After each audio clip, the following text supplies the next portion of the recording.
nagpalabas na naman ng bagong update sa YouTube na kung saan pwede na nating ma-add or ma-link yung mga full videos natin sa ating mga YouTube Shorts. At ito ay tinatawag na related videos kasi marami sa ating mga YouTubers, especially po dun sa mga baguhan pa lang, ay wala pang gaanong kaalaman sa ganitong update. Kasi kung napapansin nyo, hindi na masyadong gumagana yung mga links na nilagay natin sa comment section to gain views.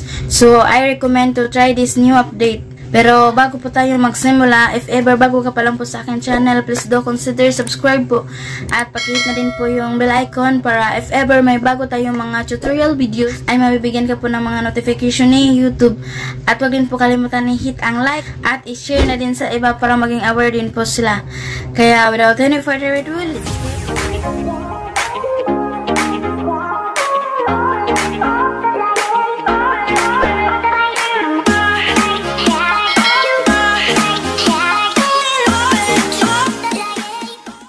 So, here we go mga ka-idol. I'm using this step site sa aking cellphone and click po natin tong content sa my left side. Then, tap shorts para mapunta ka sa mga YouTube shorts na in-upload mo. Then, pili ka ng mga YouTube shorts na gusto mong lagyan ng full videos na related sa YouTube shorts na ginawa mo. Then, tap mo yung related videos sa my right side at itap mo yung pen icon para makapili ka ng mga full videos na related sa YouTube Shorts na paglalagyan mo ng link. So, here it goes.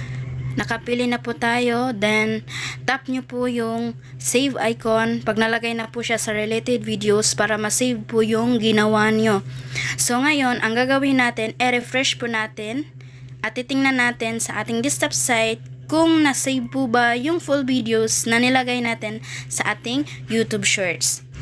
So, medyo mahina po yung internet, guys. So, ngayon, tap nyo po yung profile icon, then your channel.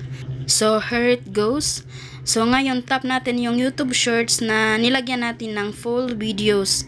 So, ito guys. So, ngayon, tingnan natin kung na-save po ba yung ginawa natin. So, ayan na po guys. So, nag-success po yung ginawa natin. And I hope po na nakatulong po ang tutorial na ito sa inyo kahit papano. So, ayan na po muna for today guys. Salamat po sa panonood and see you to my next tutorial.